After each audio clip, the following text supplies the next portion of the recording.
স্বাগত বিরতিহীন সংবাদ দুপুরে। আপনাদের সাথে আছি আমি আলী আশরাফ। আমি আছি আতিফ আঞ্জুমান। শুরুতেই জানিয়ে দেব শিরোনামগুলো। দেশ জুড়ে কঠোর লকডাউন, রাজধানী সড়কে তৎপর সেনা, পুলিশ ও বিজিবি। নির্দেশনা অমান্য করে ফেরিতে চলছে যাত্রীবাহন।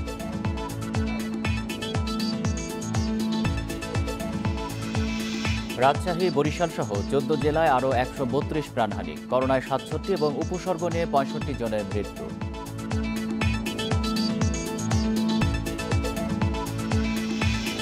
পদ্মা সেতুর পিলারের সঙ্গে ফেরি শাহজালালের ধাক্কায় অন্তত 50 জন আহত। ফেরির ইনচার্জ আব্দুর রহমান বরখাস্ত।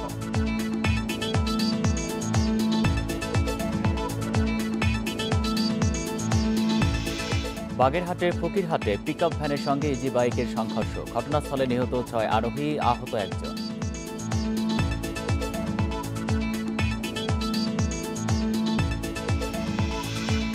এবং করোনার চ্যালেঞ্জের মধ্যেই টোকিও অলিম্পিকের পর্দা উঠছে বিকেলে। 4 ইভেন্টে অংশ নেবেন দেশের 6 অ্যাথলিট।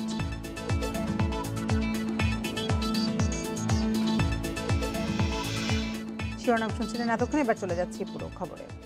কোরবানির ঈদ উপলক্ষে 8 দিন শিথিল থাকার পর সকাল 6টা থেকে আবার শুরু হয়েছে 14 দিনের কঠোর লকডাউন।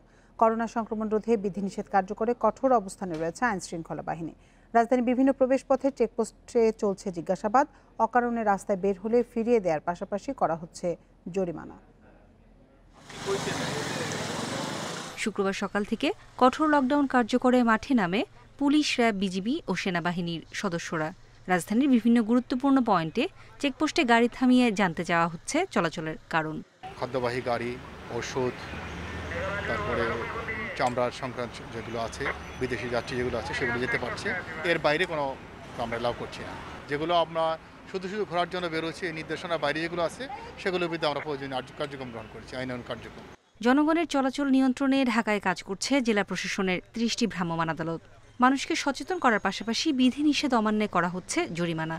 আমার বাবা মুগদা কোভিড-19 হসপিটালে ভর্তি আছে, আমি কারণ ওখানে যাইতেছি। লকডাউনের রাস্তায় পেছে গাড়ি তো দূরে যায় লক হয়ে গেছিলো, আটকে গেছো, তার জন্য গাড়ি কাজ করা লাগবে না। গাড়ি কাজ না করলে আপনারা পুলিশের গাড়ি এসে তো রেকার করে নিয়ে যাইবো, গাড়ি তো ডাম্পিং করা লাগবে। সচেতনতার পাশাপাশি যাদেরকে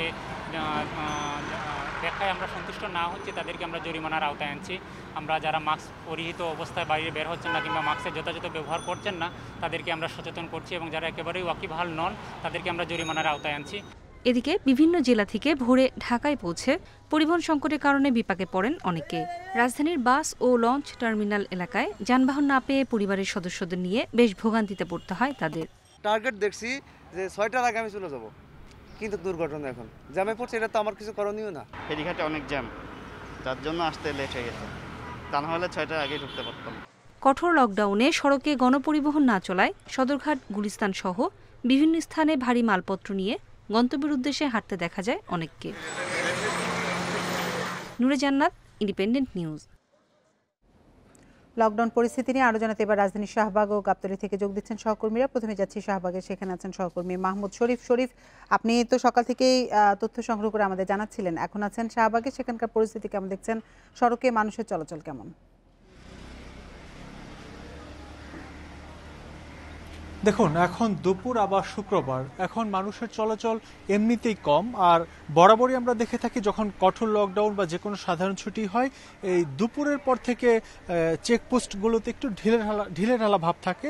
সেরকমই দেখতে পাচ্ছি ঢাকার অন্যতম একটি ব্যস্ততম এলাকা শাহবাগ মোড়, যেটি এই শাহবাগ মোড়ে দেখতে পাচ্ছেন পুলিশের চেকপোস্ট আছে। যদিও সকালে এখানে কড়াকড়ি ছিল, অর্থাৎ এখান থেকে রিক্সা, ভ্যান, পিকআপ বা যাই বলি না কেন, যে কোনো বাহনে যে কোনো যাত্রী পার হতে গেলে পুলিশের জিজ্ঞাসাবাদের মুখে পড়তে হয়েছে। কিন্তু এখন আসলে আইন শৃঙ্খলা বাহিনীর কোনো সদস্য এই চেকপোস্টে নেই।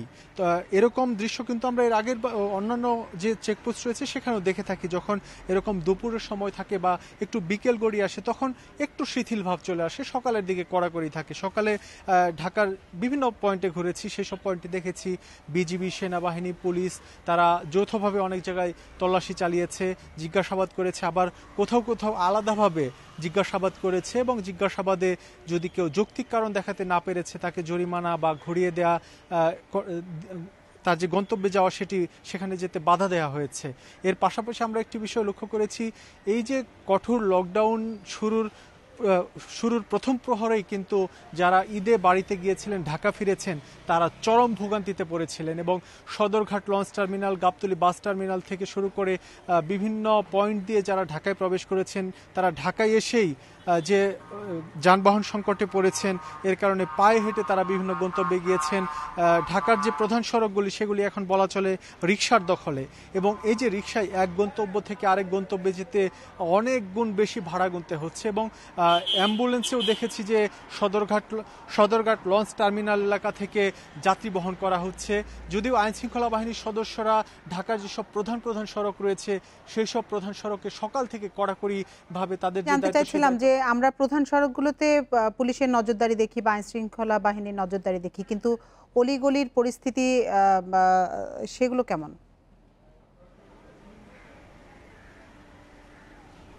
দেখুন, পুরান ঢাকার বেশ কয়েকটি এলাকায় গিয়েছি, সেখানে অনেক গলি অলিগলিতে দেখেছি যে চায়ের দোকান খোলা রয়েছে, মানুষ নিচে এসে আড্ডা দিচ্ছে এবং চা স্টলে বসে, চায়ের দোকানে বসে তারা গল্পগুজব করছে, চা খাচ্ছে। তবে সেখানে এখন পর্যন্ত কোনো পুলিশ যায়নি, যদিও আমরা যেটি দোকানদারদের কাছ থেকে শুনেছি যে পুলিশ গতকালকে তাদেরকে বলে গিয়েছে দোকান বন্ধ রাখতে, কিন্তু আজকে সকাল থেকে তাদের দোকান খোলা রয়েছে। শুধু যে এই চায়ের দোকান তা নয়, অন্যান্য আরো বেশ কিছু দোকান যেগুলি এই কঠোর বিধিনিষেধে বন্ধ থাকার কথা, কিন্তু সেসব দোকানও খোলা রয়েছে। মাহমুদ, আপনি সাথেই থাকবেন। এবার আমরা যাব গাবতলীতে, সেখানে আছেন সহকর্মী বিপ্রজিৎ চন্দ। বিপ্রজিৎ, গত রাতে যারা আসলে ঢাকায় ফিরেছে তারা সকালবেলা বেশ ভোগান্তিতে পড়েছে, এখন গাবতলীর পরিস্থিতি কেমন দেখছেন? দেখুন, সকালবেলা আপনাকে যেমনটি জানাচ্ছিলাম যে বাড়ি ফিরছেন সেসব মানুষ বেশ ভোগান্তিতে পড়েছেন। ঠিক এই মুহূর্তেও কিন্তু সেই মিছিলটি শেষ হয়নি, অর্থাৎ আমরা এখনও কিছু মানুষ দেখতে পাচ্ছি যারা গাবতলী থেকে হেঁটে হেঁটে আসছেন। আর এখানে পুলিশের চেকপোস্ট তো আগের মতোই আছে। পুলিশ প্রতিটি গাড়ি যেগুলো ঢাকাতে ঢোকার চেষ্টা করছে, প্রতিটি গাড়িকে ধরে ধরে জিজ্ঞাসাবাদ করা হচ্ছে এবং কি কারণে তারা বের হয়েছেন সেটি জানতে চাওয়া হচ্ছে। এবং তারা যদি সদুত্তর দিতে পারছেন, অর্থাৎ যুক্তিসঙ্গত কারণ দেখাতে পারছেন, তাহলেই কেবলমাত্র তাদেরকে ছেড়ে দেওয়া হচ্ছে, নচেত তারা জরিমানার শিকার হচ্ছেন অথবা তাদেরকে ফিরে দেওয়া হচ্ছে এবং অধিকাংশ ক্ষেত্রে জরিমানার শিকার হচ্ছেন তারা। আর এ বিষয়ে আমরা পুলিশের সঙ্গে কথা বলেছি। পুলিশ বলেছে যেহেতু লকডাউন শিথিলের পর আবার কঠোর লকডাউনের 14তম দিনের আজ প্রথম দিন, সেই হিসেবে কিন্তু পুলিশ কঠোর অবস্থানে রয়েছে, অর্থাৎ জিরো টলারেন্স নীতিতে তারা রয়েছেন এবং কোনো গাড়িকেই ছাড় দেওয়া হচ্ছে না।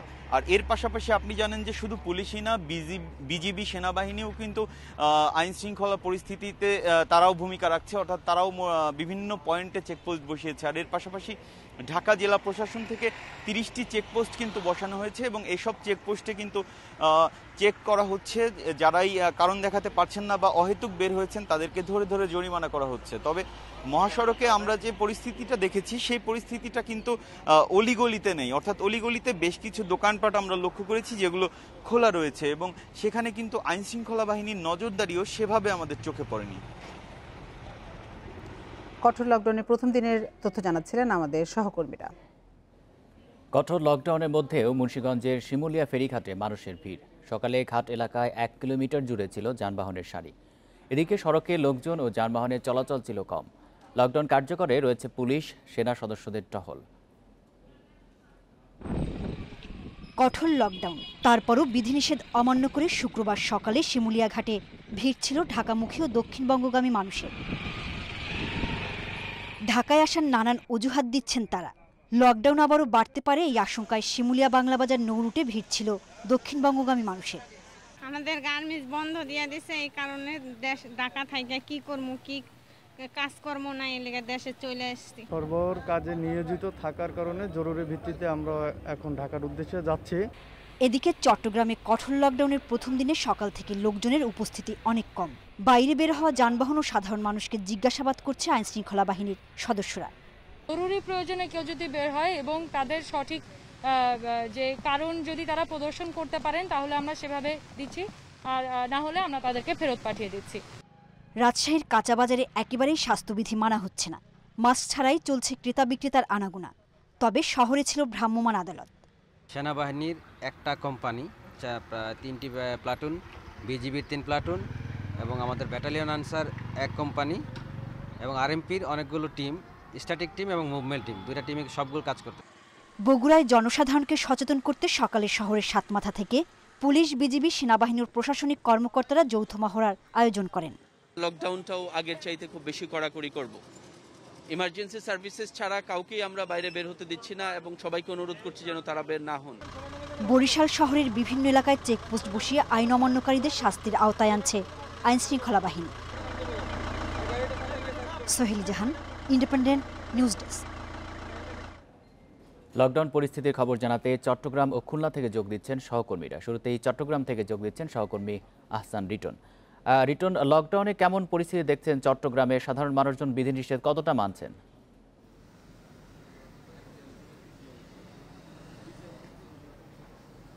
দেখুন, আজকে প্রথম দিনের যে কঠোর লকডাউন সেটি কতটা চট্টগ্রামে পালিত হচ্ছে সেটি আমি আসলে একটু সরাসরি দেখাতে চাই। আপনার আজকে এই মুহূর্তে চট্টগ্রামের লালখান বাজার মোড়, এটি একটি অন্যতম ব্যস্ত সড়ক। আমরা এই সড়কে প্রতিদিন আসলে যে পরিমাণ গাড়ি এবং যে পরিমাণ লোকজন দেখে, আজকে সকাল থেকে আসলে সেরকম সেই দৃশ্যটি এখন নেই। এখন আসলে একেবারেই শুনশান, নীরবতা অনেকটাই। দু একটি অ্যাম্বুলেন্স এবং সরকারি কিছু গাড়ি এবং একেবারেই নেহায়েত প্রয়োজনে যারা যৌক্তিক কোনো কারণে বেরিয়েছেন ব্যক্তিগত গাড়ি নিয়ে, তারা ছাড়া এই মুহূর্তে আসলে লোকজনের সংখ্যা একেবারেই নেই। আমরা একটু জানাতে চাই যে চট্টগ্রামের দুটি প্রবেশপথ, কক্সবাজার চট্টগ্রাম সড়কের যে প্রবেশপথ রয়েছে চট্টগ্রাম কর্ণফুলী ব্রিজ এলাকা এবং চট্টগ্রাম সিটি গেট এলাকায়, সেখানে আসলে পুলিশের পাশাপাশি সেনাবাহিনীর কর্মকর্তারা টহল দিচ্ছেন এবং সেখানে তারা চেকপোস্ট বসিয়েছেন এবং বাইরে থেকে যে গাড়িগুলোই ভেতরে প্রবেশ করছে তারা কি কারণে বেরিয়েছিলেন, কেন কোথায় যাচ্ছেন, সবকিছু জেনেই যৌক্তিক কোনো কারণ দেখাতে পারলে সেক্ষেত্রে তাদেরকে আসলে ছাড় দেওয়া হচ্ছে, আদারওয়াইজ তাদেরকে আসলে আবার তাদের গন্তব্যে ফেরত পাঠানো হচ্ছে। আমরা সকাল থেকে যেটি দেখছি সেটি হচ্ছে, আপনি জানেন যে আজকে শুক্রবার, যেহেতু আজকে লকডাউনটি শুরু হয়েছে শুক্রবার, এমনিতে মানুষের আনাগোনা কম থাকে। আজকে লকডাউনের কারণে সেটি এখনো পর্যন্ত বলা যেতে পারে যে অনেকটাই মানছেন। তবে স্বাস্থ্যবিধি মানার ব্যাপার, অর্থাৎ মাস্ক থেকে শুরু করে যে সমস্ত বিধিনিষেধগুলো প্রশাসনের পক্ষ থেকে দেওয়া হয়েছিল, যে সমস্ত স্বাস্থ্যবিধি মানার জন্য যে সমস্ত নিয়ম কানুনের কথা বলা হয়েছিল, সেগুলো মানার ক্ষেত্রে আসলে এখনো কিছুটা উদাসীনতা আমরা দেখছি। তারপরও যাতে মানুষ সেগুলো মানে, সেজন্য প্রশাসনের পক্ষ থেকে সব ধরনের কাজ চালানো হচ্ছে। তারা মানুষকে মাস্ক পরিয়ে দিচ্ছেন, করোনার যে ভয়াবহতা সেটি তাদেরকে বলার চেষ্টা করছেন এবং সবকিছু মিলিয়ে আসলে বলা যায় যে খুব শান্তিপূর্ণভাবে এখনো পর্যন্ত আজকে প্রথম দিনের যে লকডাউন সেটি চলছে। বাকিটা হয়তো বেলা বাড়ার পর আমরা বলতে পারবো যে আসলে এটির কতটা উন্নতি কিংবা অবনতি হয়েছে। রিটন, আপনি থাকবেন আমাদের সাথে। আমরা এবার একটু খুলনার পরিস্থিতি জেনে আসি। সেখান থেকে আমাদের সাথে যুক্ত আছেন সহকর্মী অভিজিৎ পাল। অভিজিৎ, লকডাউন মানাতে প্রশাসন পক্ষ থেকে কি ধরনের উদ্যোগ নেওয়া হয়েছে আর রাস্তায় যানবাহনের উপস্থিতি আছে কিনা? খুলনাতে লকডাউনের প্রথম দিনে রাস্তায় যানবাহনের উপস্থিতি আছে, যেমন গাড়ি চলছে তেমনি গণপরিবহনের উপস্থিতি চলছে। যদিও আজকে শুক্রবার ঈদের যানবাহনের চাপ কম থাকে আজকের দিনে, তারপর আমরা দেখছি যে কিছু মানুষ তারা বের হচ্ছেন। আর প্রশাসনের তৎপরতা বলতে আমরা খুলনাতে এখন পর্যন্ত শুধুমাত্র পুলিশি তৎপরতাই দেখতে পাচ্ছি। বিভিন্ন নগরীর বিভিন্ন মোড়ে মোড়ে পুলিশের চেকপোস্ট বসিয়ে আসলে যানবাহন নিয়ন্ত্রণের জন্য তারা চেকপোস্ট বসিয়েছেন এবং তারা গাড়ি ঘোড়া দাঁড় করাচ্ছেন, তার কেন বাইরে বেরিয়েছেন তার কারণ জিজ্ঞেস করছেন এবং যদি কেউ মানে ন্যায়সঙ্গত কারণ দেখাতে না পারেন তাহলে তখন তাদেরকে বের করে আবার ব্যাক করে দেওয়া হচ্ছে অথবা তাদের বিরুদ্ধে আইনানুগ ব্যবস্থা নেওয়া হচ্ছে। তবে যে বিষয়টি হচ্ছে যে আজকে এখন পর্যন্ত আমরা সকাল থেকে এখন পর্যন্ত জেলা প্রশাসনের নির্বাহী ম্যাজিস্ট্রেটের এখন পর্যন্ত আমরা কোনো ধরনের কোনো কার্যক্রম দেখতে পাইনি এবং র্যাবের পক্ষ থেকেও আমরা কোনো দেখতে পাইনি এবং সেনাবাহিনীর যে টহল সেই টহলটাও আমরা এখন পর্যন্ত দেখতে পাইনি। যতটুকু আইন শৃঙ্খলা বাহিনীর পক্ষ থেকে যেটুকু এর বাইরে আসলে অন্য কোনো প্রশাসনের তেমন কোনো তৎপরতা আমরা দেখতে পাইনি। তবে একটি বিষয় হচ্ছে যে বলা হয়েছিল যে গণপরিবহনগুলো চলবে না, কিন্তু নগরীতে সকাল থেকেই আসলে ইজি বাইক এবং রিক্সা এগুলো চলাচল করছে এবং আমরা এদের চালকদের সঙ্গে যখন কথা বলেছি তারা বলেছেন যে তারা লকডাউনের বিষয়টি জানেন, তারপরও তাদের পরিবারের দৈনন্দিনের যে চাহিদা সেই চাহিদা মেটানোর জন্যই তাদেরকে কাজে বের হতে হচ্ছে এবং প্রশাসনের চোখ ফাঁকি দিয়ে আসলে তারা চলার চেষ্টা করছেন। এইভাবেই আসলে তাদের দৈনন্দিন জীবনের যে চাহিদা, এই কারণে তাদেরকে বের হতে হচ্ছে বলে তারা আমাদেরকে জানিয়েছেন। চট্টগ্রাম এবং খুলনা থেকে জানাচ্ছেন আমাদের সহকর্মীরা। লকডাউনকে সফল করতে কষ্ট হলেও সবার সহযোগিতার হাত বাড়িয়ে দেওয়া উচিত বলে মনে করেন আওয়ামী লীগ নেতারা। তারা বলছেন, চলমান করোনা সংকট কাটিয়ে ওঠার আগ পর্যন্ত সরকারের পাশাপাশি দরিদ্র ও অসহায় মানুষের পাশে থাকবে আওয়ামী লীগ। কথাটা বলেছি, আজকে আর তা বলতে পারছি না। 3 জন রোগীকে শনাক্ত করেছি। 2020 সালের মার্চে দেশে প্রথম করোনা রোগী শনাক্ত হয়। সেই থেকে সংক্রমণ প্রতিরোধে দফায় দফায় চলছে লকডাউন। ঈদুল আজহা উপলক্ষে 8 দিন শিথিল রাখার পর আজ থেকে আবার শুরু হলো 14 দিনের কঠোর লকডাউন। দেশের আর্থসামাজিক পরিস্থিতি বিবেচনায় ধারাবাহিক এসব লকডাউন নিয়ে কি ভাবছে সরকার পরিচালনাকারী দল আওয়ামী লীগ? সরকার জনগণের ভালোর জন্যই এই কাজগুলো করছেন। সেই ক্ষেত্রে আমরা একটু সবাই 15 দিনের জন্য একটু কষ্ট করে আমরা দেখি যে এই মহামারীর যে ভাবে এগিয়ে বৃদ্ধি পাচ্ছে, এটাকে আমরা স্বাভাবিক পর্যায়ে নিয়ে আসা যায় কিনা। এই কারণে আমাদের প্রথম দায়িত্ব হচ্ছে সামাজিক দূরত্ব বজায় রাখা, মাস্ক ব্যবহার করা এবং স্বাস্থ্যবিধি মেনে চলা। করোনা সংক্রমণের ভয়াবহতায় লকডাউনের এই সময়ে সরকার এ পর্যন্ত প্রায় 1.25 লাখ কোটি টাকা প্রণোদনা ঘোষণা করেছে। ইতোমধ্যে বেশিরভাগ অর্থ বন্টন করেছে, কিন্তু এরপরও নিম্ন আয়ের দরিদ্র মানুষ কর্মহীনতার কারণে আছে উদ্বেগে। তাদের নিয়ে দলের সহযোগিতার মনোভাব তুলে ধরেন আওয়ামী লীগ নেতারা। সকলে কিন্তু নানামুখী সংকটে আছেন। এই সংকটকালীন সময়ে একটু কষ্ট সকলকে হবে, কিন্তু আমাদের একটু দায়িত্বশীল হতে হবে, ধৈর্য ধারণ করতে হবে। মাননীয় প্রধানমন্ত্রী বঙ্গবন্ধু শেখ হাসিনা এবং আমাদের দল বাংলাদেশ আওয়ামী লীগ এই সংকট সম্পূর্ণভাবে শেষ না হওয়া পর্যন্ত মানুষের পাশে থাকবে। আওয়ামী লীগ নেতারা বিশ্বাস করেন, ত্যাগ ও ধৈর্যের মাধ্যমে এ মহাদুর্যোগ ঠিকই পেছনে ফেলবে বাংলাদেশ। শাহাদাত স্বপন, ইন্ডিপেন্ডেন্ট নিউজ, ঢাকা। ঈদের পর লকডাউন শুরুর প্রথম দিনে রাজধানীর বেশিরভাগ কাঁচা বাজারই ক্রেতা শূন্য। বিক্রেতারা বলছেন, বাজার জমতে আরও কয়েকদিন সময় লাগবে। তবে ক্রেতা কম থাকলেও সালাদে ব্যবহৃত শসা, গাজর সহ বাড়তি সবজির দাম। কাঁচামরিচ বিক্রি হচ্ছে 100 টাকা কেজিতে। ঈদের পর শুক্রবার, সেই সাথে কঠোর লকডাউনের প্রথম দিন। তাই রাজধানীর কারওয়ান বাজার তার চিরচেনা ব্যস্ততা হারিয়ে অনেকটাই ফাঁকা। কোরবানির ঈদের তৃতীয় দিন আজ। গরুর মাংসের চাহিদা না থাকায় দোকান বন্ধ রেখেছেন কারওয়ান বাজারের ব্যবসায়ীরা। তবে খোলা ছিল কিছু মুরগির দোকান। একই চিত্র দেখা গেছে হাতিরপুল কাঁচা বাজারেও। যে কুরবানি দিছে এবং যে কুরবানি দেই নেই, সবার বাসায় মাংস আছে, যাবে। এখনো আমাদের দোকানপাট খুলতে হয়তো আরও 10-15 দিন সময় লাগবে। এদিকে সরবরাহ কম থাকায় সবজির বাজারে বেড়েছে দাম। ঈদের আগে 30 টাকা কেজির কাঁচামরিচ বিক্রি হচ্ছে 100 টাকায়। টমেটো, গাজরের মতো সালাতের উপকরণের চাহিদা বাড়ায় বিক্রি হচ্ছে 120 থেকে 150 টাকা কেজি দরে। বাজারের পরিস্থিতি তো নরমাল, কোনো করোনায় কোনো লোকজন তেমন অবস্থা ভালো দেখি না, খুব কম। বিক্রেতারা বলছে যে গাড়িতে আগে আনতাম 16,000 টাকা দিয়ে ভাড়া, এখন লাগে 32,000 টাকা ভাড়া। তাই জিনিসের সেই জন্য আমাদের দাম বেশি। মালের শর্ট, যেহেতু চাঁদরাইতে যে সমস্ত মালগুলো আসছে, মালগুলা ওই দিন বিক্রি করতে পারেনি, মাল গেছে পচা, যার ভিতরেই যেগুলো আছে এগুলো খুব শর্ট বাজার ভিতরে এই মালের দামটা বেশি। এদিকে ঈদের ছুটিতে বাজারে মাছের সরবরাহ কম, তাই যা বিক্রি হচ্ছে তার বেশিরভাগই ঈদের আগের হিমায়িত মাছ। Shahid Ahmed, independent news, Dhaka.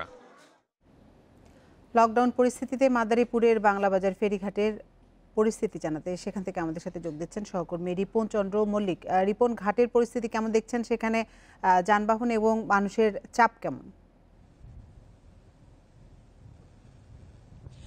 জি, গতকাল রাত থেকেই কিন্তু মাদারীপুরের এই বাংলাবাজার ঘাটে কিন্তু প্রচুর পরিমাণে গাড়ি ছিল এবং ব্যক্তিগত পরিবহন এবং যাত্রীদের খুব চাপ ছিল বলে আমাদেরকে জানিয়েছে ঘাট কর্তৃপক্ষ। তবে আজ সকাল থেকে কিন্তু ঘাটে কিছুটা চাপ কম থাকে, কিন্তু বেলা বাড়ার সঙ্গে সঙ্গে কিন্তু ঘাটে কিন্তু যাত্রীদের চাপ অনেকটা বেড়েছে সকালের চেয়ে। আমি আপনাকে একটু দেখাচ্ছি, আমার পিছনে যে ফেরিটি রয়েছে, ফেরি এনায়েতপুরি, সেই ফেরিটিতে কিন্তু এই মুহূর্তে শিমুলার উদ্দেশ্যে ফেরিটি ছেড়ে যাবে। আমরা দেখতে পাচ্ছি ফেরিটি কিন্তু পুরোপুরি ফেরিটি কিন্তু ভরা। যাত্রীবাহী ব্যক্তিগত পরিবহন যেগুলো রয়েছে, প্রাইভেট কার, মাইক্রো এবং পাশাপাশি কিন্তু পণ্য পরিবহনের যে ট্রাক রয়েছে সেই ট্রাকগুলো কিন্তু ফেরিতে পারাপার করা হচ্ছে। অর্থাৎ এই সকাল থেকে কিন্তু যে পরিমাণ যাত্রীদের চাপ, ট্রাকের চাপ, গাড়ির চাপ ছিল তার চেয়ে কিন্তু এখন দুপুরের দিকে একটু বেড়েছে, এরকমটি আমরা জানতে পেরেছি। আর আমি কথা বলেছি ঘাটের যিনি ব্যবস্থাপক রয়েছেন সালাউদ্দিন আহমেদের সাথে, তিনি আমাদেরকে জানিয়েছেন যে এই ফেরিটি সচল রাখার জন্য কিন্তু 16টি ফেরি দিয়ে কিন্তু এই ঘাটে যাত্রী এবং অন্যান্য যে পরিবহনগুলো রয়েছে সেই পরিবহন পারাপারের জন্য তারা প্রস্তুত রয়েছেন, এটি আমাদেরকে জানিয়েছেন। পাশাপাশি কিন্তু এই রুটে যে লঞ্চ চলাচল করতে সেই লঞ্চগুলি কিন্তু বন্ধ থাকায় কিন্তু আমরা কিন্তু ঘাটে কিন্তু ওই অর্থে যাত্রীদের চাপ, দক্ষিণাঞ্চল থেকে যে ঢাকামুখী যাত্রীদের চাপটা কিন্তু আমরা অনেকটা কম দেখতে পাচ্ছি। কিন্তু ঢাকা থেকে কিন্তু যাত্রীদের যে চাপ সেটি কিন্তু সকাল থেকে আমরা লক্ষ্য করছি। প্রতিটি ফেরি কিন্তু সকাল থেকেই যাত্রীরা প্রচুর পরিমাণ যাত্রী নিয়ে কিন্তু আসছে আমাদের এই বাংলাবাজার ফেরিঘাটে। আর একটু তথ্য জানিয়ে রাখি যে সকালে এই রুটের যে পদ্মা সেতু যে 17 নম্বর যে পিলারটি রয়েছে সেই পিলারে কিন্তু শাহজালাল নামে যে একটি ফেরি সেটি কিন্তু সজনে ধাক্কা লেগে যায় বাতাস এবং ঢেউয়ের গতিতে, সেখানে কিন্তু বেশ কয়েকজন আহত হওয়ার খবর পেয়েছে। এই ঘটনায় কিন্তু বিআরটিসি ইতিমধ্যে ওই ফেরির চালক আব্দুর রহমানের কিন্তু বরখাস্ত করেছে। সার্বিকভাবে মাদারীপুরের বাংলাবাজার ঘাটে কিন্তু এই মুহূর্তে সকালের চেয়ে যাত্রীদের চাপ তুলনামূলক একটু বেশি, এমনটি আমরা দেখতে পাচ্ছি। এই ছিল আমার কাছে সর্বশেষ পরিস্থিতি ঘাটের। মাদারীপুরের বাংলাবাজার ফেরিঘাট থেকে জানাচ্ছিলেন সহকর্মী রিপন চন্দ্র মল্লিক। শুধু লকডাউন নয়, করোনা রোধে স্বাস্থ্যবিধি মানতে দরকারে আইনশৃঙ্খলা বাহিনীকে কঠোর হওয়ার তাগিদ বিশেষজ্ঞদের। নিম্ন আয়ের মানুষের ঘরে থাকা নিশ্চিত করার পাশাপাশি পাড়া মহল্লায় কমিটি করার পরামর্শও তাদের। বলছেন ডেল্টা ভ্যারিয়েন্ট নিয়ন্ত্রণে আনতে না পারলে চিকিৎসা ব্যবস্থা ভেঙে পড়তে পারে। করোনার ডেল্টা ভ্যারিয়েন্ট ছড়িয়ে পড়েছে পুরো দেশে। সংক্রমণের সঙ্গে পাল্লা দিয়ে বেড়েছে মৃত্যুও। কেবল জুলাই মাসের 22 দিনেই মৃত্যু হয়েছে 4179 জনের। আর এর মধ্যে শনাক্ত হয়েছেন 2,26,942 রোগী। সারা দেশে 1 জুলাই থেকে 14 দিনের কঠোর লকডাউন থাকলেও করোনার ঊর্ধ্বমুখী সংক্রমণ নিম্নমুখী হওয়ার লক্ষণ দেখা যায়নি। এর কারণ হিসেবে ভাইরাসের শক্তিশালী ভারতীয় ভ্যারিয়েন্টকে দায়ী করছেন বিশেষজ্ঞরা। গ্রামে প্রত্যেকটা বাড়িতে বাড়িতে এটা কিন্তু ছড়িয়ে পড়েছে এবং একজন আক্রান্ত হলে ওই বাড়ির সবাই আক্রান্ত হয়। আগে কিন্তু একজন মাত্র আক্রান্ত হতো এক বাড়ির, তাকে চিকিৎসা করে অন্যরা ভালো হতো। স্বাস্থ্যবিধি না মানে আবারও যদি আমার মাস্ক ছাড়া বাইরে যায় তাহলে যেভাবে সংক্রমণ বাড়বে তাতে হাসপাতালগুলো চিকিৎসা দেওয়ার সক্ষমতা থাকবে না। তবে এই অবস্থা কাটিয়ে উঠতে ঈদের পরের লকডাউনকে ভালোভাবে কাজে লাগানোর সুযোগ দেখছেন বিশেষজ্ঞরা। মানুষের ঘরে থাকা নিশ্চিত করতে প্রশাসনকে কঠোর হওয়ার পরামর্শ তাদের। কাউকে একত্রিত হতে দেওয়া যাবে না, মাস্ক ছাড়া বাইরে যেতে দেওয়া হবে না। আইন শৃঙ্খলা রক্ষা বাহিনীকে আমি মনে করি আগামী 14 দিন আরও কঠোর হতে হবে। কঠোর থেকে কঠোরতর হলে জরিমানা বৃদ্ধি করে জেল জরিমানা করলেই আমরা এটাকে সফল করতে পারবো। সাথে সরকার এবং বিরোধী দল যারা যেখানে আছেন সবাই যেন লকডাউনের ক্ষতিগ্রস্ত দিন আনার দিন খাওয়া ব্যক্তিদেরকে খাবারের ব্যবস্থাটা করেন, এদিকে খেয়াল রাখেন। স্বাস্থ্যবিধি নিশ্চিতের পাশাপাশি সংক্রমণ নিয়ন্ত্রণে আনতে জেলা উপজেলা পর্যায়ে পরীক্ষা বাড়ানোর ওপরও জোর দিয়ে আসছেন জনস্বাস্থ্যবিদেরা। Buddhadeb Kundu, independent news, Dhaka.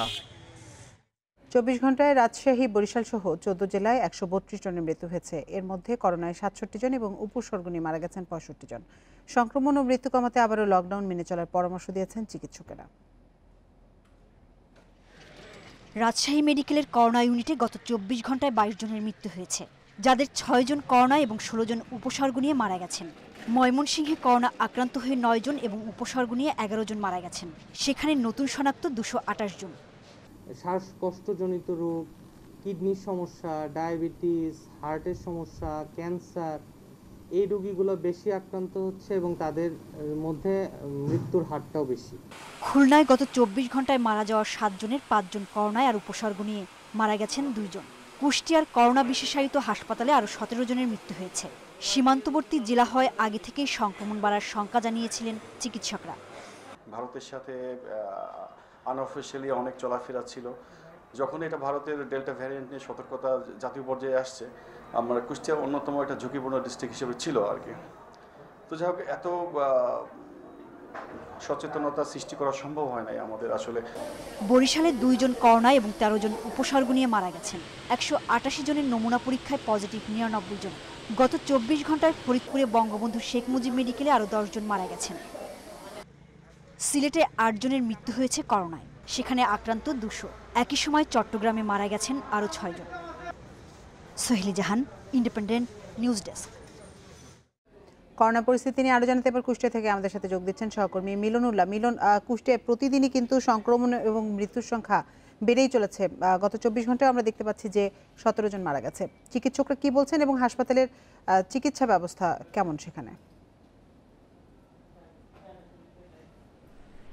হ্যাঁ, আপনি যেমনটি বলছিলেন, আসলে হাসপাতালের চিকিৎসা ব্যবস্থা এখন পর্যন্ত পর্যাপ্ত আছে বলে স্বাস্থ্য বিভাগের যে কর্মকর্তারা আছে তারা আমাকে জানিয়েছেন। আর মৃত্যুর হার যে বাড়ছে এটার ব্যাপারে আমি গত কয়েকদিন ধরে বিশেষজ্ঞ চিকিৎসকদের সাথে কথা বলেছি। তারা আমাকে যেটি জানিয়েছেন যে আসলে কুষ্টিয়া জেনারেল হাসপাতালে এখন পর্যন্ত যে রোগী ভর্তি আছে তার অধিকাংশ রোগী কিন্তু ডেল্টা ভেরিয়েন্ট, ভারতীয় যে ভেরিয়েন্ট সেই ভেরিয়েন্টের রোগী কিন্তু এখানে ভর্তি আছে বেশি। এবং এই যে অবস্থা, এই অবস্থা সৃষ্টির একটা মাত্র কারণ হলো এটি কুষ্টিয়া হলো সীমান্তবর্তী একটি জেলা, আর এই সীমান্তবর্তী জেলার কিন্তু অনেক অংশই সীমান্ত কিন্তু উন্মুক্ত। আর এই উন্মুক্ত থাকার কারণে কিন্তু এখান থেকে ভারতীয় সীমান্ত থেকে যে লোক চলাচল সেটা একটু বেশি ছিল, যার কারণে কিন্তু যখন এই করোনার দ্বিতীয় ঢেউটি শুরু হয় কুষ্টিয়াতে তখনই কিন্তু চিকিৎসকরা বলেছিল যে এই সীমান্ত অরক্ষিত থাকলে এই ঝুঁকি বাড়বে এবং কুষ্টিয়ার ঝুঁকিতে থাকবে। সেই কথাটাই কিন্তু এখন আমরা দেখেছি যে অনেকাংশ সত্য হয়েছে। এবং স্বাস্থ্য যে বিশেষজ্ঞ আছে তারা যেটা বলছে সেটা হলো যে এই কুষ্টিয়ায় যে রোগীগুলো আসছে বা ভর্তি হচ্ছে বা চিকিৎসা নিচ্ছে তার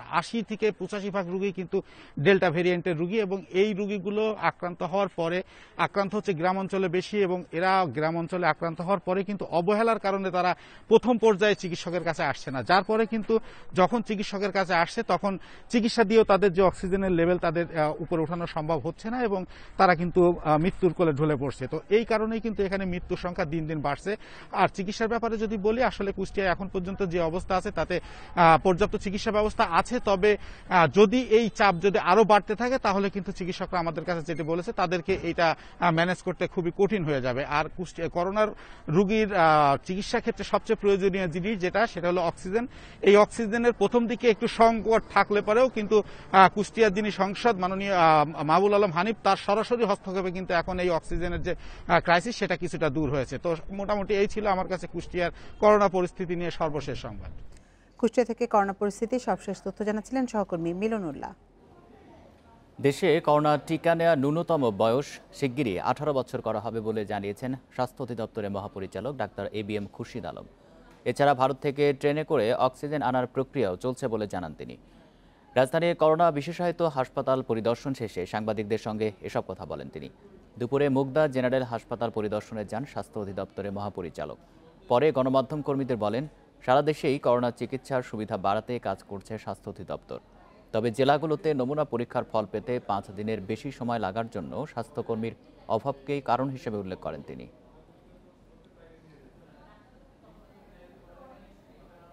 18 পর্যন্তই হয়তো করে দেওয়া হবে। এটার ব্যাপারে আমাকে মন্ত্রী মহোদয় আজকে সকালবেলা জানিয়েছেন। আমরা এটার আমাদের কমিটিতে আলোচনা করে কিভাবে এটা করা যাবে সেটা আমরা চিন্তা ভাবনা করি। কবে নাগাদ হতে পারে স্যার? এটা কবে নাগাদ হতে পারে স্যার? এটা আমরা বললাম তো, আমরা নিজেরা কথাবার্তা বলে আপনাদেরকে জানাবো। পদ্মা সেতুর 17 নম্বর পিলারের সঙ্গে রোরো ফেরি শাহজালালের ধাক্কা লেগে অর্ধশতাধিক যাত্রী আহত হয়েছেন। সকাল 9:45টার দিকে মুন্সিগঞ্জে এই দুর্ঘটনা ঘটে। এদিকে ফেরি সঠিকভাবে পরিচালনায় ব্যর্থ হওয়ায় ইনচার্জ আব্দুর রহমানকে সাময়িকভাবে বরখাস্ত করেছে বিআইডব্লিউটিসি। প্রত্যক্ষদর্শীরা জানায় আহতরা সবাই প্রাথমিক চিকিৎসা নিয়েছেন। চালকের দ্রুত গতিতে ফেরি চালানোর জন্য এই দুর্ঘটনা বলছেন তারা। সকাল 9টার দিকে মাদারীপুরের বাংলা বাজার থেকে ফেরিটি 51টি যানবাহন ও 400-র বেশি যাত্রী নিয়ে শিমুলিয়া ঘাটের দিকে ছেড়ে আসে। 45 মিনিট পরেই দুর্ঘটনার কবলে পড়ে রোরো ফেরি শাহজালাল। দুর্ঘটনায় ফেরির মালামালের ক্ষয়ক্ষতি হয়।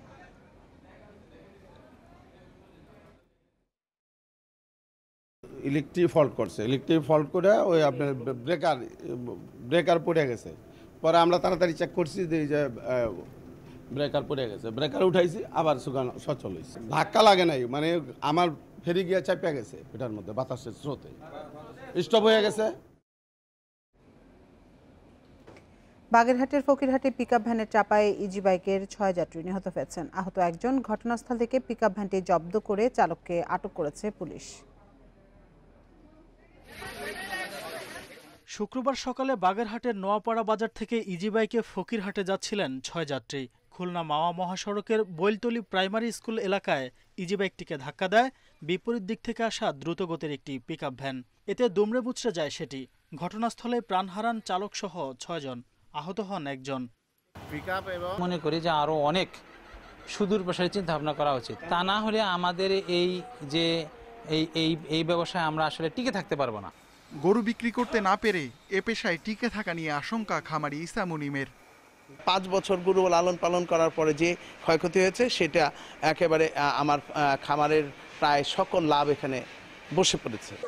কত পশু বিক্রি হয়নি তার একটা ধারণা পাওয়া যেতে পারে সরকারি অন্য একটি হিসাব থেকে। প্রাণী সম্পদ অধিদপ্তরের হিসাবে এবার প্রায় 2500 অনলাইন হাটে আপলোড হয় 18 লাখের বেশি পশুর তথ্য, যেগুলোর মধ্যে বিক্রি হয় 4 লাখেরও কম। বিক্রি না হওয়ার পাশাপাশি ঢাকায় শেষ 2 দিনে অনেক কম দামে পশু বিক্রি করেন খামারি ও মধ্যস্বত্বভোগীরা। Ruhul Amin, independent news, Dhaka. কোরবানির পশুর চামড়া কিনে লোকসানের মুখে মৌসুমি ব্যবসায়ীরা। কেনা দামেও আড়তদারদের কাছে চামড়া বিক্রি করতে পারেননি অনেকে। তবে আড়তদারদের দাবি, সরকার নির্ধারিত দামেই চামড়া কিনছেন তারা।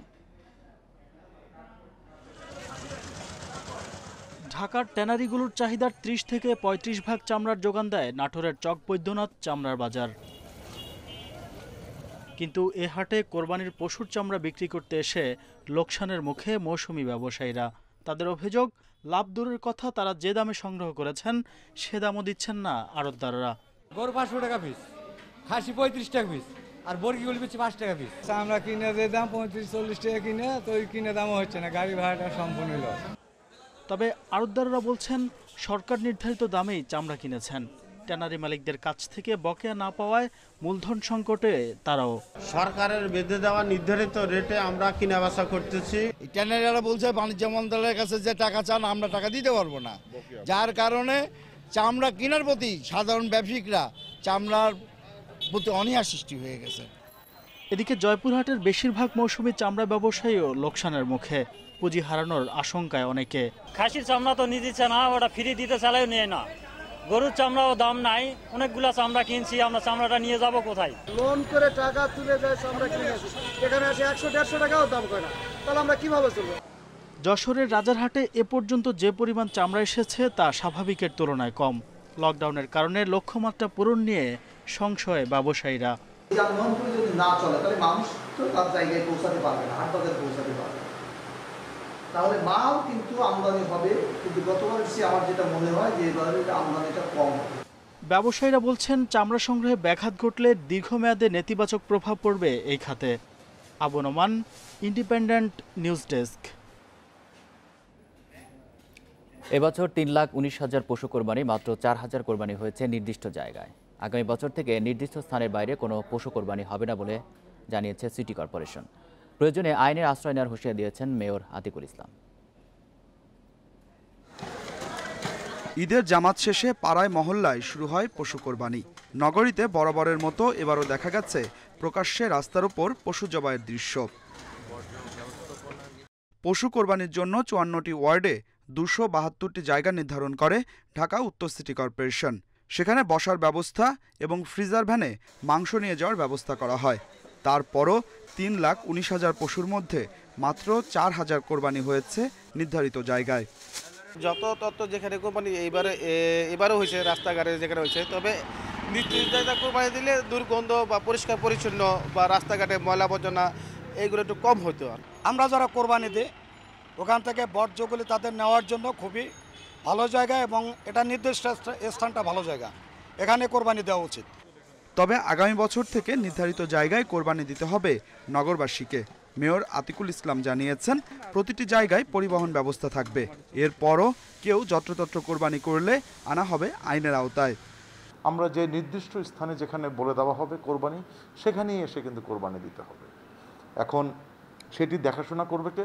ওই এলাকার সম্মিলিত কাউন্সিলররা যারা আছেন, কাউন্সিলররাই মিটিং করবে ওই এলাকায় কতগুলো পশু জবাই করবে। যে কোনো পশু জবাই করলে কিন্তু জরিমানা হতে পারে। এই ধরনের ক্যাম্পিং কিন্তু করতে হবে, মাইকিং করতে হবে, মসজিদে বারবার বলতে হবে, অর্থাৎ একটা সামাজিকভাবে একটা আন্দোলন কিন্তু গড়ে তুলতে হবে। এদিকে নগরবাসীর আগ্রহ না থাকায় এবার কোরবানির জন্য জায়গা নির্ধারণ করেনি ঢাকা দক্ষিণ city corporation. Adilur Rahman, independent news, Dhaka. দেখছেন বিরতিহীন সংবাদ দুপুর। সংবাদে আরো যা থাকছে। মতিঝিল আইডিয়াল স্কুলের প্রশাসনিক কর্মকর্তা আতিকুরের ৯৭ ব্যাংক অ্যাকাউন্টে শত কোটি টাকা লেনদেন, ভর্তি বাণিজ্যের অভিযোগ।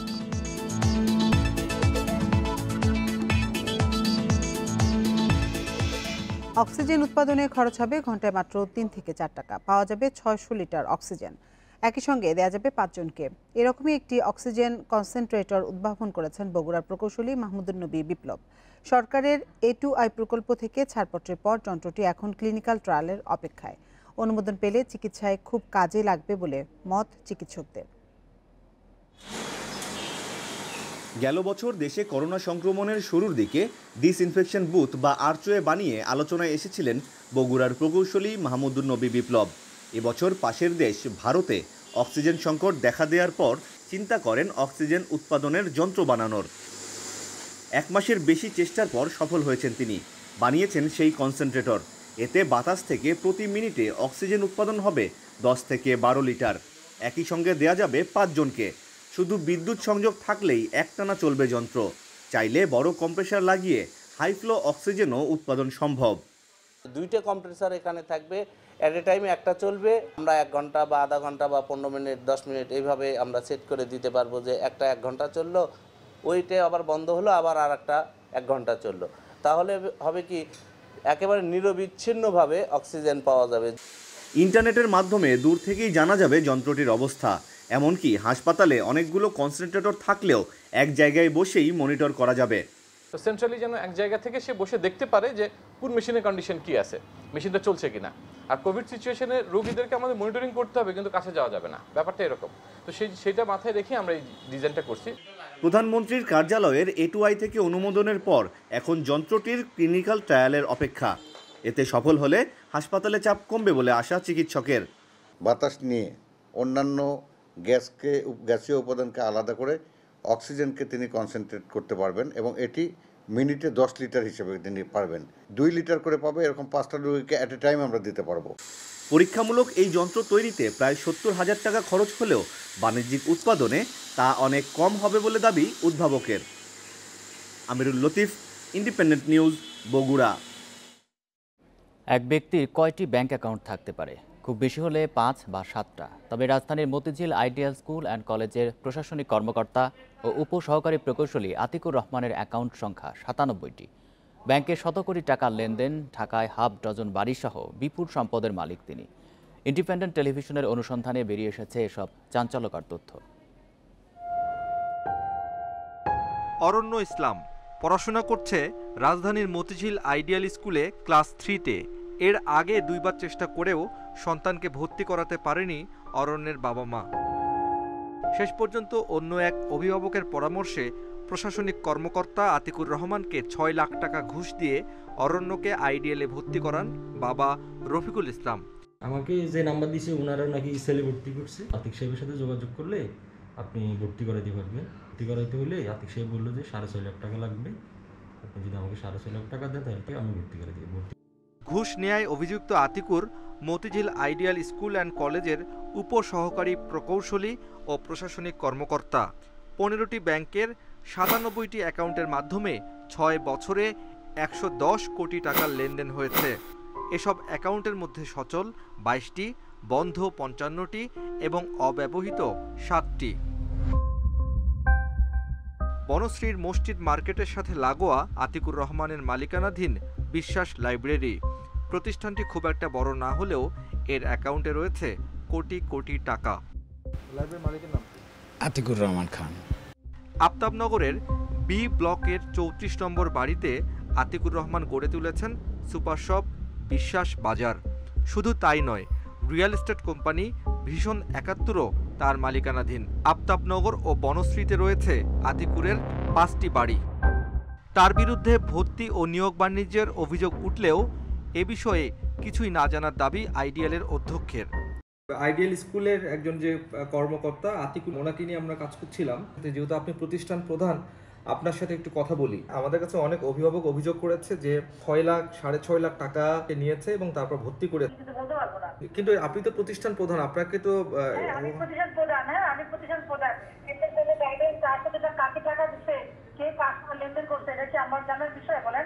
অনেক চেষ্টার পর দেখা মেলে দুর্নীতির দায়ে অভিযুক্ত আতিকুর রহমানের। আমাদের কাছে স্পেসিফিক অভিভাবকরা করেছে যে আপনি 6 লাখ টাকা করে পার স্টুডেন্টকে ভর্তি করিয়েছেন। টানা এটা কি সত্যি? আমি নো কমেন্টস। একটা মানুষের 90টা ব্যাংক অ্যাকাউন্ট কিভাবে হয়? প্রমাণ করেন। ঢাকা শহরে আমরা 5-6টা বাড়ি পাইছি। আপনি বের করেন। আমার অভিযোগ কি অসত্য? আপনার অভিযোগ অসত্য না। একটি শিক্ষা প্রতিষ্ঠানে চাকরি করে কিভাবে এত বিপুল সম্পদের মালিক হওয়া যায় তা নিয়ে সৃষ্টি হয়েছে রহস্য। এরই মধ্যে আতিকুর রহমানের সম্পদের উৎস নিয়ে অনুসন্ধান শুরু করেছেন গোয়েন্দারা। Abdullah Al Rafi, independent news, Dhaka. এ বিষয়ে বিস্তারিত প্রতিবেদন দেখুন আজ রাত 9:30টায় ইন্ডিপেন্ডেন্ট টেলিভিশনের অনুসন্ধানমূলক অনুষ্ঠান তালাশে। টানা 65 দিনের সরকারি নিষেধাজ্ঞা শেষে আজ মধ্যরাত থেকে শুরু হচ্ছে সাগরে মাছ ধরা। এর মধ্যে মাছ ধরতে প্রস্তুত বরগুনা জেলেরা। মাছের উৎপাদন বাড়াতে 20 মে থেকে 23 জুলাই পর্যন্ত 65 দিন বঙ্গোপসাগরে মাছ ধরার উপর নিষেধাজ্ঞা আরোপ করে সরকার। টানা 65 দিন পর আবারও কাজে ফিরতে পেরে খুশি জেলেরা। পর্যাপ্ত মাছ ধরা পড়লে 65 দিনের খুঁটি কাটিয়ে ওঠার আশা তাদের। জেলেদের দাবি, সাগরে জলদস্যু দমনের পাশাপাশি ভারতীয় জেলেদের দেশের জলসীমায় মাছ শিকার বন্ধে প্রশাসনকে কঠোর ব্যবস্থা নিতে হবে। ধার কর্ত করিয়া এরপর বহু কষ্টের বিনিময় নামা, এরপর যদি এবার জলদস্যুরা জ্বালায় তাহলে আমাদের তো সবই শেষ। ভারতের বোড়াইতে আছে আমার বাংলাদেশে আইয়া মাছ ধরিলেই জিতেছে, আমরা বুঝিনি একটু কম ধরতে পারি। ওরা মারি ধরে মাছ কোনো লই যায়, এগুলো যদি বর্ডার থেকে সরকার বাহিনী ওই জায়গায় দেয়, হারা যদি চেক দেয় তাহলে আমরা সুস্থভাবে মাছ পোনা ধরিয়া কিনে আসতে পারবো। বিশ্বে করোনায় একদিনে মারা গেছেন 8,779 জন। নতুন করে আক্রান্ত হয়েছে 5,64,000। এক সপ্তাহে সংক্রমণ বেড়েছে 8%। এ নিয়ে মোট প্রাণহানি 41.5 লাখ, শনাক্ত 19,33 লাখ। ভারতে একদিনে করোনায় মৃত্যু হয়েছে 481 জনের। নতুন আক্রান্ত হয়েছে 34,865 জন। গেল এক সপ্তাহে দেশটিতে মৃত্যুর হার কমেছে 33%। ইন্দোনেশিয়াতে করোনায় একদিনে মারা গেছে 1,449 জন। নতুন শনাক্ত প্রায় 50,000 রোগী। এদিকে যুক্তরাষ্ট্রে বেড়ে চলেছে ডেল্টা ধরনের সংক্রমণ। দক্ষিণ কোরিয়াতে টানা দ্বিতীয় দিনের মতো সংক্রমণ বেড়েছে। ইসরায়েলে ডেল্টা ধরনের সংক্রমণ বাড়ায় জনগণকে টিকা নিতে জোর আহ্বান জানাচ্ছে দেশটির প্রধানমন্ত্রী।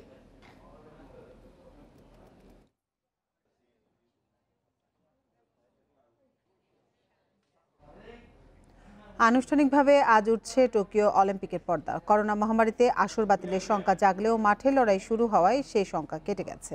4টি ইভেন্টে বাংলাদেশের 6 খেলোয়াড় অংশ নেবে এবারের গ্রেটেস্ট শো অন আর্থে। করোনাকে চ্যালেঞ্জ জানিয়ে টোকিও অলিম্পিকের যাত্রা শুরু হচ্ছে। গেমস ভিলেজে কোভিডের হানা আয়োজকদের কাজ কঠিন করেছে। তারপরও সবকিছু চলছে পরিকল্পনা মাফিক। টর্চ র্যালি পৌঁছে গেছে টোকিওতে। উদ্বোধনের মঞ্চে অগ্নি প্রজ্বলনের মধ্য দিয়ে শেষ হবে 121 দিনের মশাল যাত্রা। শুরুর আর মাত্র কয়েক ঘন্টা বাকি, অথচ এখনও টোকিওতে মিছিল চলছে অলিম্পিক বাতিলের দাবিতে। অবশ্য গ্রেটেস্ট শো অন আর্থের জন্য উন্মুখ হয়ে থাকা মানুষও রয়েছে শহরটিতে। জাপান মারাত্মক পরিস্থিতির মধ্যে আছে। এই অবস্থায় বিদেশি অ্যাথলিটরা করোনা আক্রান্ত হয়ে মারাও যেতে পারে। খুবই দুঃখজনক। ভেবেছিলাম অলিম্পিক উদযাপন করব, বিশ্বের বিভিন্ন প্রান্ত থেকে আসা মানুষের সঙ্গে নাচে গানে মাতব। এদিকে আনুষ্ঠানিকভাবে শুরুর মাত্র একদিন আগে বরখাস্ত হয়েছেন উদ্বোধনী অনুষ্ঠানের পরিচালক কেন্তারো কোবাইসি। 90 দশকের একটি ফুটেজে এই কমেডিয়ানকে নাৎসি বাহিনীর গণহত্যা নিয়ে রসিকতা করতে দেখা যায়, যা বিব্রতকর অবস্থায় ফেলে অলিম্পিক কমিটিকে। বিষয়টি আমরা জানতাম না, কিন্তু জানার পর কূটনৈতিক কারণে খুব দ্রুত সিদ্ধান্ত নিতে হয়, তাই কোবাইসিকে বরখাস্ত করি। করোনার কারণে উদ্বোধনী অনুষ্ঠানে দর্শক সমাগম না থাকলেও আয়োজনের কমতি রাখছে না জাপান। ঐতিহ্যবাহী ওয়াসাই নাচ প্রদর্শিত হবে। থাকবে all Japan super kids dance বিজয়ী সোনো লিজুকার hip hop dance. Virtual Olympic স্টেডিয়ামে দেখা যাবে কল্পচিত্র, যেখানে বিশ্বব্যাপী গণমানুষের আবেগ অনুভূতি ফুটে উঠবে। এবারের অলিম্পিকে 33টি খেলায় থাকছে 339 ইভেন্ট। অংশ নিচ্ছে 204টি দেশ। 777 অ্যাথলেট নিয়ে সবচেয়ে বড় বহর চীনের। আগের রিও আসরে পদক টেবিলে যাদের অবস্থান ছিল 3-এ।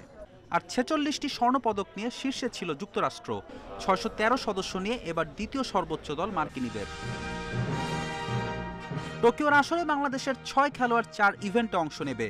রোমান সানা ও দিয়া সিদ্দিকী লড়বেন আর্চারিতে, আবদুল্লাহ হেল বাকি শুটিংয়ে, আরিফুল ইসলাম ও জুনাইনা আহমেদ সাঁতারে এবং জহির রায়হান অ্যাথলেটিক্সে অংশ নেবেন।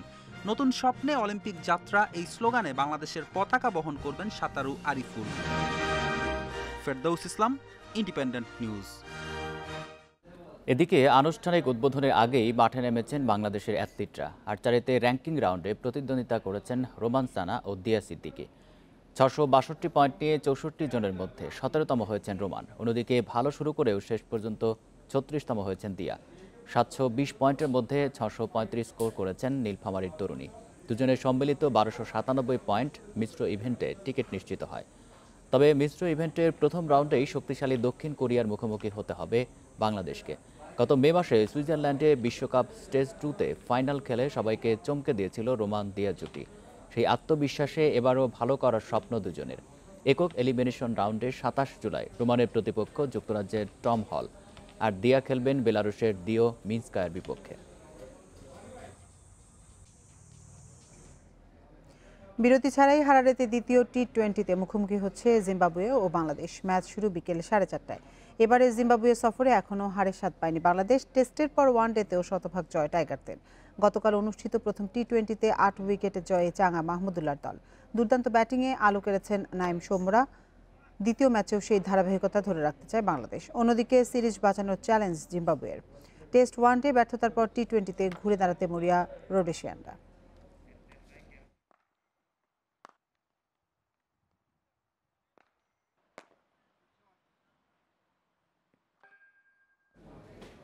আর এই ছিল 1 ঘন্টা বিরতিহীন সংবাদ দুপুরের আজকের আয়োজনে।